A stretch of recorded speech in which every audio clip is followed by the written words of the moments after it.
Hello friends, कैसे हैं आप लोग। आज का हमारा नया टॉपिक है expression and operators. C programming में भी बहुत इंपॉर्टेंट टॉपिक है, जिसको हम बेसिकली बहुत ज़्यादा बिग तो नहीं है, बट हाँ इसको भी इन्फॉर्मेशन हमें पता होनी जरूरी है। ठीक है, जो पहला हमारा इसमें होगा वो असाइनमेंट स्टेटमेंट, दूसरा है अरिथमेटिक ऑपरेटर, तीसरा है रिलेशनल ऑपरेटर, चौथा है लॉजिकल ऑपरेटर, पांचवा है कंडीशनल ऑपरेटर्स। ठीक है, तो इसको हम एक एक करके देखते हैं। चलिए हम आगे बढ़ते हैं। पहला असाइनमेंट स्टेटमेंट। असाइनमेंट स्टेटमेंट का क्या मतलब होता है, जैसे an assignment statement in C is use to assign value to variables. इसका मतलब क्या हुआ, सपोज क्या होगा कि मान लीजिए हमारे पास कोई वेरिएबल है। ठीक है, जैसे मान लीजिए मैंने लिया हुआ है इंटीजर एक्स, तो इंटीजर एक्स में कुछ ना कुछ वैल्यू तो डालोगे ना आप, तो जो वैल्यू हम उसमें डालते हैं उसको असाइन कहा जाता है। ठीक है, सपोज यहाँ एक्स है और एक्स में हमने क्या किया 10 डाल दिया, तो उससे क्या हुआ assign the value 10 to the variable. ठीक है, तो हमने क्या किया एक्स में 10 को असाइन कर दिया। ठीक है, चलिए next one initialization and assignment. अब पहले हमने क्या देखा कि हमने पहले वेरिएबल को आपका डिक्लेयर किया है, फिर इनिशियलाइज किया। ठीक है, बट इस वाले में हम क्या कर रहे हैं, इंटीजर y इक्वल टू 0 छोड़िए 20, तो हमने यहाँ पे क्या किया, यहाँ पे डिक्लेयर और इनिशियलाइजेशन एक साथ ही कर दिया है। ठीक है, पहले हमने इंटीजर y इक्वल टू 20, ठीक है, ये एक साथ ही कम हो गया था। इसको ये जो ऑपरेशन हो रहा है इसको हम कहते हैं असाइनमेंट ऑपरेटर्स। अच्छा, अभी क्या है इसमें कि हम एक एक करके कर रहे हैं। सपोज मान लीजिए कि मुझे ना 3 वेरिएबल में या 2 वेरिएबल में या मतलब मोर देन 1 में एक जैसी वैल्यू रखनी होती है, तो हम कैसे करेंगे उसको, तो हम क्या करेंगे, जैसे 3 वेरिएबल अपना डिक्लेयर करिए। जैसे मैंने लिया हुआ इंटीजर ए बी सी और क्या किया A equal to B equal to C equal to 30। अब इसका क्या मतलब होता है, अब ये क्या करेगा assign the value 30 to A B C, मतलब क्या हुआ एक साथ ही इसने तीनों वेरिएबल को वैल्यू दे दिया। ठीक है, हमको अलग अलग करने की जरूरत नहीं पड़ी। तो हम ये भी यूज़ कर सकते हैं, बट हमको ध्यान रखना है कि जब हमारे पास सेम वैल्यू और मल्टीपल वेरिएबल में आपको इनिशियलाइज करना हो तो ही इसको आप यूज़ करेंगे सर। ठीक है, चलिए हम आगे देखते हैं कि हमारे पास में अगला है अरिथमेटिक ऑपरेटर। इसका क्या काम होता है, बेसिकली अरिथमेटिक ऑपरेशन कोई भी करना हो ना तो आप इसको यूज़ करोगे। ठीक है, by definition arithmetic operator are use to perform mathematical operation on variable and value. ठीक है जी, सबसे पहले क्या है एडिशन। अब मान लीजिए हमारे पास कोई 2 नंबर को ऐड ऑन करना है, हमने क्या किया 2 नंबर को ऐड ऑन करने का प्रोग्राम बनाया है। तो जो 2 नंबर को आप ऐड करोगे तो प्लस चाहिए ना आपको, तो इसको क्या कहते हैं एडिशन। ठीक है, ऐसे ही आपको डिफरेंस निकालना होगा 2 नंबर के बीच में, तो क्या करोगे a माइनस बी, है ना। ऐसे मल्टीप्लिकेशन के लिए है, ऐसे डिवीजन के लिए है, ऐसी मॉडुलस के लिए। तो बेसिकली जो आप प्लस माइनस तो आपने बेसिकली पहले भी किया हुआ होगा मैथमेटिक्स में, बट जो मल्टीप्लिकेशन में होता है यहाँ पे एस्ट्रिक साइन यूज किया जाता है। अगर 2 नंबर को आपको मल्टीप्लाई करना हो तो आप a मल्टीप्लाइड बाई b, ठीक है ना, तो यहाँ कैसे लिखेंगे हम a एस्ट्रिक b। ठीक है, चलिए अगला क्या है डिवीज़न है। आपको अगर a को डिवाइड करना है b से तो क्या करेंगे हम स्लाइस यूज करेंगे। ठीक है, तो ये इसके लिए यूज होता है। अगला है रिमाइंडर। अगर आपको रिमाइंडर निकालना है तो कैसे करोगे, रिमाइंडर के लिए एक्चुअली हम लोग मॉडुलस का ऑपरेटर का यूज करते हैं। ठीक है, ए रिमाइंडर बी, मतलब क्या हुआ जो रिमाइंडर बचेगा वो रिमाइंडर के पास पहुंच जाएगा। ठीक है, हम देखिए अगर एक में हम बी से डिवाइड करते हैं तो रिमाइंडर कुछ ना कुछ बचेगा ना, तो वो कहाँ चला जाएगा रिमाइंडर वेरिएबल में। तो ये छोटा सा 5 ऑपरेशन हो रहा पे plus minus multiplication division and modulus का। ठीक है, बस इतना ही अरिथमेटिक ऑपरेटर होता है। अब हम पहुंच गए हैं रिलेशनल ऑपरेटर में। ठीक है, तो रिलेशनल ऑपरेटर क्या होता है कि बेसिकली ना ये कंडीशन बेसिकली चेक करने के लिए होता है।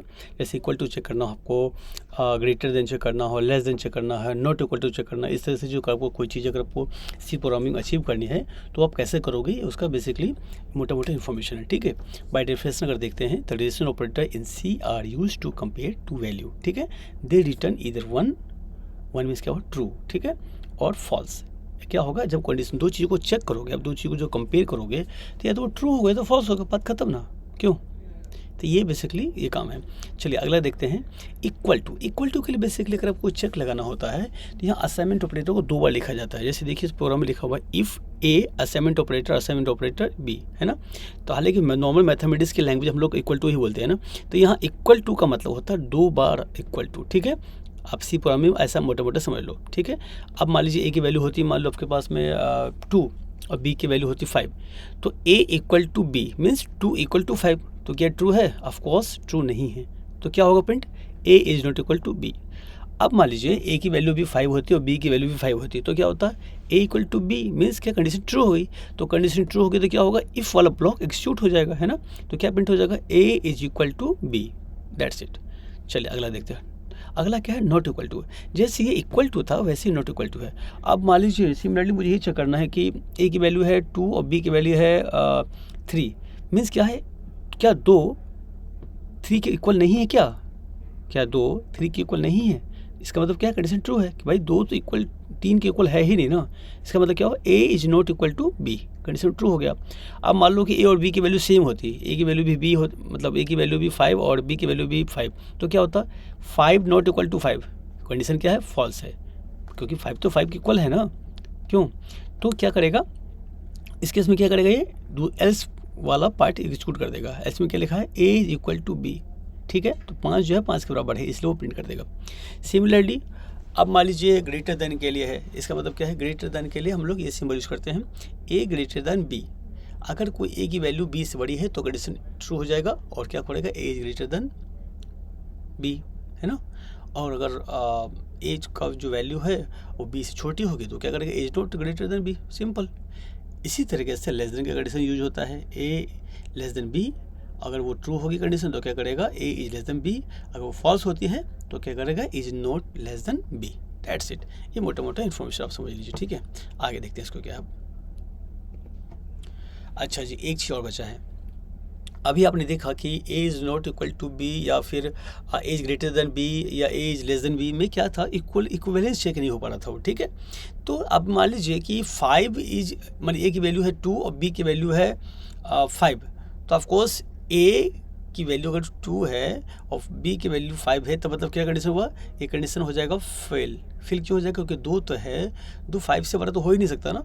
तो क्या करेगा प्रिंट में, ए इज ग्रेटर देन और इक्वल टू बी, ये क्या करेगा, प्रिंट नहीं होगा। क्यों प्रिंट नहीं होगा, क्योंकि कंडीशन हमारा फेल हो गया है। अब क्या प्रिंट होगा, ए इज नॉट ग्रेटर देन और इक्वल टू बी, है ना। अब मान लीजिए ऐसा होता कि ए की वैल्यू भी 5 होती है और बी की वैल्यू भी 5 होती है, तो क्या होता, ये कंडीशन ट्रू हो जाता। क्यों कंडीशन ट्रू होता कि ए जो है बी से ग्रेटर तो नहीं है लेकिन क्या है, इक्वल है, मतलब 5 इक्वल टू 5 तो कंडीशन मीट कर सकता है ना।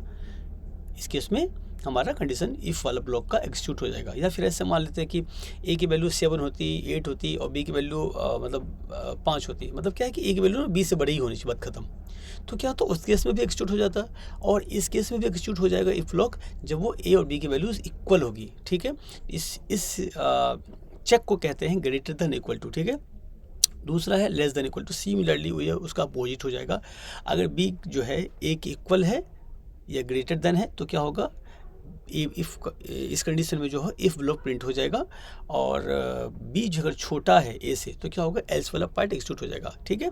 यहाँ पे मैंने सिंपल एक प्रिंट ऑफ का स्टेटमेंट लेके आपको बताना की कोशिश की है। आप क्या करोगे इसमें, आप अपने रिक्वायरमेंट का लॉजिक यहाँ लिख लोगे, ठीक है। क्योंकि मेरे को उतना ज़्यादा समझ में आ नहीं रहा कि आपको क्या रिक्वायरमेंट होगी, तो मैंने नॉर्मल से एक प्रिंट करके दिखा दिया आपको, ठीक है। आप अपने लॉजिक के हिसाब से, आप अपने प्रोजेक्ट के हिसाब से अपना रिक्वायरमेंट को फिल कर सकते हैं, ठीक है जी। चलिए हम इसको आगे चलते हैं। अब आगे लॉजिकल ऑपरेटर पे देखिए, जो लॉजिकल ऑपरेटर क्या होता है, जब कोई आपको चीज़ें ना लॉजिकली चेक करनी है। अब इसका मतलब ये नहीं कि बाकी चीज़ इलॉजिकल हैं, ठीक है। यहाँ पे एक लॉजिकल ऑपरेटर का एक कंसेप्ट है जो हम समझने की कोशिश कर रहे हैं। इसका डेफिनेशन क्या है, logical operator in C are use to combine 2 or more conditions, ठीक है। अभी तक हमने क्या किया है, कंडीशन चेक तो किया है लेकिन एक कंडीशन चेक किया है, एक से ज़्यादा कंडीशन चेक नहीं किया है, ठीक है।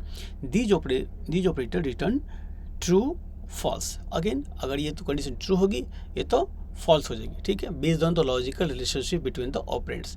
ऑपरेंड का मतलब होता है जो कंडीशन में, जैसे आपने देखो ना ये लिखा है ना कि ए ग्रेटर देन 0 और बी ग्रेटर देन 0, तो एक्चुअली क्या है, ये वाला पार्ट जो हो गया, ए वाला पार्ट ये हो जाएगा ऑपरेंड और ये हो जाएगा आपका ऑपरेटर, ठीक है। यहाँ लॉजिकल ऑपरेटर में यूज़ किया हमने। चलिए अच्छा जी, लॉजिकल ऑपरेटर एक्चुअली होते हैं 3 तरीके से होते हैं। पहला होता है लॉजिकल एंड, दूसरा होता है लॉजिकल और, तीसरा होता है लॉजिकल नॉट, ठीक है। इनके अपने अपने अलग अलग मतलब होते हैं। जैसे अगर हम बात करें कि लॉजिकल एंड के लिए, इसका मतलब होता है कि return true if both operand are true. मतलब क्या, अगर दोनों कंडीशन आपकी ट्रू होगी तो क्या कर देगा, ट्रू रिटर्न करेगा, ठीक है। अब आते हैं लॉजिकल और पे। लॉजिकल और क्या करता है कि आप मान लीजिए आपके पास में ना एक कंडीशन में एक से ज़्यादा कंडीशन है, ठीक है, चाहे 1 है 2 है 3 है, ठीक है। तो वो सबको चेक कर सकता है। अब वो चेक करेगा 3 कंडीशन है या 2 है या 5 है, अगर उसमें से एक भी ट्रू हो गया सीक्वेंस फॉर्म में, ठीक है, तो क्या कहेगा ये ट्रू है जी, ठीक है। ऐसे ही लॉजिकल नोट है, एक क्या करता है रिवर्स चेक करता है, अगर ट्रू है तो नोट लगा दोगे तो फॉल्स हो जाएगा, और फॉल्स है नोट लगा दोगे तो ट्रू हो जाएगा, ठीक है। तो एक एक करके हम सबके एग्जाम्पल को समझेंगे, ठीक है। आई होप कि चीज़ आपको समझ में आ रही होगी। अगर आपको चीज़ समझ में नहीं आ रही तो प्लीज़ वीडियो को बार बार रिमाइंड करके देखिए, और आपको फिर भी समझ में नहीं आई तो काइंडली कमेंट, ठीक है। सो मैं आपको क्या करूँगा वहाँ पे डिवाइड कर दूँगा, ठीक है। चलिए एक एग्जांपल के लिए हम क्या करते हैं, 3 वेरिएबल ले लेते हैं A B C, और A की वैल्यू 10 हो गई, B की 5 और C 0 को, ठीक है। चलिए आगे बढ़ते हैं। इसमें क्या है इस एग्जाम्पल में कि क्या A greater than 0, logical and B greater than 0 means क्या है, 2 ऑपरेंड है, एक ऑपरेटर लगा दिया है। अब चेक करते हैं क्या A की वैल्यू क्या है मेरे पास में 10 है, क्या 10 0 से बड़ा है, हाँ ट्रू है। चलिए आगे चेक करते हैं। अब पहुंचते हैं B ग्रेटर देन 0, क्या B ग्रेटर देन 0 है, हाँ B की वैल्यू 5 है, तो 5 क्या है 0 से बड़ा है, मतलब क्या हो दोनों कंडीशन हमारी रिक्वायरमेंट को मीट कर गया, ठीक है। अगर दोनों कंडीशन ट्रू होगी तो क्या होगा, इफ़ ब्लॉक एग्जीक्यूट हो जाएगा, क्योंकि हमारा लॉजिकल एंड का कंसेप्ट ही होता है कि both condition should be true, both operand should be true, then क्या होगा इसका रिक्वायरमेंट फुलफिल होता है, ठीक है। तो अभी क्या प्रिंट हो जाएगा, both A and B are positive number, है ना। 10 और 5 तो पॉजिटिव नंबर है ही, बट हमने इसको लॉजिकली चेक भी किया है। अब मान लीजिए कि ऐसा नहीं होता, ठीक है, और फेल हो जाता तो कहाँ जाता, एल्स में जाता, सिंपल, ठीक है। तो लॉजिकल में हम समझ लिए कि क्या होता है, जो जितने भी बेसिकली ऑपरेंड्स होते हैं उनको ट्रू ही होना पड़ेगा। अगर यहाँ पे फिलहाल मैंने 2 ले रखा है, अगर 3 होता 4 होता एनी नंबर ऑफ होते, इनको ट्रू होगा तो ही ये आगे चलेगा, अदरवाइज नहीं चलने वाला, ठीक है। चलिए हम आगे चलते हैं दूसरे ऑपरेटर की तरफ। अब आ गए हम लॉजिकल और के लिए, ठीक है। लॉजिकल और में क्या होता है, यहाँ पे भी मोर देन 1 कंडीशन हो सकते हैं, 1 2 3, एक तो खैर होने का लॉजिक ही नहीं बनता, इसमें एक से ज़्यादा ही होनी चाहिए, क्योंकि एक तो बाय डिफॉल्ट ट्रू हो जाएगा आपका, तो 2 हो सकते हैं, 3 हो सकते हैं, 4 हो सकते हैं, यानी कि any number of operand operator को चेक कर सकते हैं, ठीक है। यहाँ क्या होता है कि इसमें से जो इफ़ ब्लॉक में जितने भी ऑपरेंड हो, अगर उसमें से एक भी ट्रू होता है तो हमारा क्या होगा, वो पूरे इफ़ कंडीशन का जो सेट होगा वो ट्रू मान लिया जाएगा, ठीक है। जैसे यहाँ पे देखते हैं A की वैल्यू 10 है, B की वैल्यू 5 है, C की वैल्यू 0 है, तो क्या है 10 जो है ऑफकोर्स ग्रेटर देन 0 है ना। तो पहले कंडीशन क्या होगा, ट्रू हो गया। अब जैसे कंडीशन ट्रू होएगा तो आगे चेक करने की जरूरत भी नहीं, क्योंकि उसने पहले रिक्वायरमेंट फुलफिल कर लिया, वो क्या होगा मूव ऑन हो जाएगा अंदर, ठीक है। अब मान लीजिए कि A की वैल्यू -1 होती तो क्या होता, फेल हो जाता, फिर क्या होता, वो अगले पे मूव होगा। क्या C चेक करेगा, C क्या ग्रेटर देन 0 है, हाँ जी फंस गए जी, बस खत्म, तो बात खत्म। इस तरह से लॉजिकली क्या करता है, वो चेक करेगा कि अगर वो ए में जाएगा, मतलब सॉरी इफ वाले ब्लॉक में जाएगा या एल्स वाले ब्लॉक में जाएगा, ठीक है। तो क्या करे, इसी तरह से सीक्वेंस बाय सीक्वेंस वो चेक करता चला जाएगा, ठीक है। तो इसको हमको ध्यान रखना होता है। तो एज ऑफ नाउ क्या है हमारे पास में, इस कंडीशन में हमारा जो 10 है वो 0 से बड़ा है, इसलिए वो इंस्टेंटली मूव ऑन हो जाएगा, अपने इसमें प्रिंट कर देगा आपको एटलीस्ट वन ऑफ A और C इज पॉजिटिव नंबर, अपना एक हिसाब से उसने आउटपुट दे दिया, आप अपने लॉजिक लगा सकते हैं। और नेक्स्ट पहुंचते हैं हम लॉजिकल नोट पे। लॉजिकल नोट क्या होता है, लॉजिकल नोट के लिए बेसिकली एक्सक्लेमेशन साइन का ऑपरेटर यूज किया जाता है यहाँ पे। अच्छा हाँ, लॉजिकल और वाली के लिए हम पाइप साइन यूज करते हैं, 2 बार लिखना हमको होता है, ठीक है। अब लॉजिकल नोट में क्या होता है, सपोज ना कि ये जस्ट अपोजिट वर्क करता है। अगर वो चेक करेगा कि C की वैल्यू मान लो 0 फिलहाल, अभी मान लो तो मैं दूसरा ले लेता हूँ, ठीक है। जैसे मान लीजिए C बूलियन वैल्यू होती है, जहाँ पे उसको क्या करते हैं, ट्रू और फॉल्स करते हैं, ठीक है, ट्रू फॉल्स करते हैं। अब मान लीजिए बाय डिफ़ॉल्ट क्या होता कि C की वैल्यू होती फॉल्स, अब मैं यहाँ पर लगा देता नॉट, ठीक है। तो क्या होगा, ये चेक कैसे करेगा, ये उल्टा चेक करेगा, यानी फॉल्स अगर है तो क्या कर देगा, ट्रू कर देगा, अगर ट्रू होगा तो फॉल्स कर देगा, बात खत्म, ठीक है। तो आप इसको चाहो तो दूसरे तरीके से भी चेक कर सकते थे, जैसे कि मान लीजिए अगर C को मुझे चेक करना है कि फॉल्स है तो नोट लगा दें उसका, ठीक है। इससे सबको समझना है। अब क्या है, फिलहाल क्या करेगा, इस तरह से चेक करके वो आगे मूव हो जाएगा, ठीक है। तो हमने इस ऑपरेटर में क्या देखा है कि पहले हमने लॉजिकल एंड देखा है, दूसरा है लॉजिकल और तीसरा है लॉजिकल नोट। और वाले कंडीशन हमारे क्या होता है, वो सारे के सारे ऑपरेंड को चेक करता है, और वो क्या करेगा, जैसे मैं आगे मूव कर देता हूँ पहले, हाँ, तो क्या करेगा कि मोर देन जो 2 कंडीशंस होती है सारे के सारे इफ ब्लॉक के अंदर, वो सब के सब, ठीक है, तो वो चेक करेगा, अगर सारे के सारे ट्रू हैं तो ही वो क्या करेगा, इसको एग्जीक्यूट मानेगा, ठीक है, अदरवाइज एग्जीक्यूट नहीं मानेगा उसको, ठीक है। और में क्या होता है कि उसमें से अगर एक भी, वहाँ सारी चीज़ थी, यहाँ पे लॉजिकल और भी क्या चाहिए, अगर इसमें से एक भी अगर कंडीशन ट्रू है, this means condition true, that's it. Logical note है जस्ट अपोजिट, ठीक है, फॉल्स का ट्रू, ट्रू का फॉल्स, ऐसा सब बनना हमारे को, ठीक है। चलिए हम आगे देखते हैं, अगर कुछ बचा है तो। चलिए एक कंडीशन बचा हुआ है, क्या है, कंडीशनल ऑपरेटर्स। कंडीशनल ऑपरेटर क्या होता है, देखिए ये भी एक तरह से आप इफ एल्स की तरह ही वर्क करता है, फिर भी इसका स्टेटमेंट जो लिखने का तरीका वो डिफरेंट है। जैसे डेफिनेशन में देख लेते हैं, the conditional operator also known as the ternary operator, इसको हम ना कंडीशनल ऑपरेटर को टर्नरी ऑपरेटर भी कहते हैं। This is the syntax for conditional operator, is condition expression 1 colon expression 2। इसके मतलब क्या होता है, हमको पहले कंडीशन देना है, फिर क्वेश्चन मार्क लगाएंगे।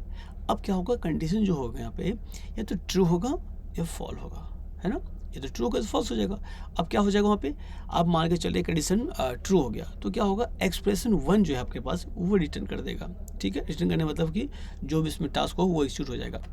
अगर मान लीजिए कंडीशन फेल होती तो क्या होता, वो आपका कॉलन वाला पार्ट जो है दूसरा एक्सप्रेशन 2 वो रिटर्न कर देगा, यानी कि वो एग्जीक्यूट कर देगा। इसको प्रॉपर एक एग्जाम्पल के साथ देखते हैं। जैसे क्या किया हमने यहाँ पे कि दो वेरिएबल ले लिया है, ए बी, और ए में 10 है, बी में 20 है, और एक मैक्स की वैल्यू है, ठीक है। अब हम यहाँ ये चेक करने वाले हैं कि ए और बी में बिग कौन सा है, मैक्सिमम कौन सा है, ठीक है। तो इसके लिए क्या है कि ए ग्रेटर देन बी, हमने चेक किया अभी क्या करेगा, ए ग्रेटर देन बी है क्या 10 20 से बड़ा है, ऑफकोर्स ट्रू होगा या फॉल्स होगा, आप खुद सोच के बताओ, ये क्या होनी चाहिए आपके साथ, आप खुद सोचो, आप लॉजिक दिमाग लगा सकते हो उसमें, है ना। तो ये हमारे हिसाब से हो जाएगा फेल, ठीक है, क्योंकि 10 जो है 20 से बड़ा तो है ही नहीं। तो जब वो कंडीशन फेल हो गई तो क्या रिटर्न कर देगा, बी, ठीक है। अगर मान लीजिए अपोजिट होता, ए में 20 होता और बी में 10 होता तो क्या होता, कंडीशन ट्रू हो जाती, फिर क्या रिटर्न करता, ए। मीन्स मैक्स जो वैल्यू है, मैक्स को क्या साइन हुआ, बी, मैक्स को क्या मिला, बी, क्योंकि बी जो है ए से ग्रेटर देन है, ठीक है। तो अब उसके बाद हमने क्या किया, प्रिंट कर दिया the maximum of modulus D and modulus D is modulus D. अच्छा, मॉडुलस डी बराबर है एक्चुअली लिखा है, जैसे मैंने पहले भी आपको बताया हुआ है, क्योंकि 3 इंटीजर लिए हमने, तो हर इंटीजर के कॉरस्पॉन्डिंग मैंने क्या किया है, मॉडुलस डी लिख दिया है, ठीक है। तो ये हमारा एक आउटपुट निकल गया। अगेन मैंने यहाँ पे क्या किया, रिटर्न कर दिया 0, क्योंकि हमारे मेन फंक्शन का रिटर्न टाइप क्या है, इंटीजर है ना। चलिए आगे चलते हैं। थैंक यू दोस्तों वीडियो को बेसिकली अभी तक देखने के लिए। I hope you have enjoyed the video. मुझे उम्मीद है कि आपको वीडियो बहुत अच्छी लगी होगी। अगर आपको इसमें कोई डाउट रहा हो तो आप प्लीज़ को कमेंट कीजिए, मैं आपको उस पर बेसिकली आंसर दूंगा। और मैं ये कहना चाहूँगा बेसिकली अगर वीडियो अच्छा लगा हो तो प्लीज़ लाइक करिए, कमेंट करिए और सब्सक्राइब करिए, और हो सके तो अपने फ्रेंड्स वगैरह के साथ भी या अपनी जो भी आपके इंजीनियर है उसके साथ शेयर करिए, सो दैट कि वो लोग भी अपने इस वीडियो का फ़ायदा उठा पाएँ, वो लोग भी कुछ सीख पाएँ, और इससे बेसिकली बेनिफिट हमारा भी है कि हमारा भी उत्साह बना रहता है। ठीक है जी, चलिए मिलते हैं अपने नेक्स्ट वीडियो में, तब तक के लिए बाय बाय।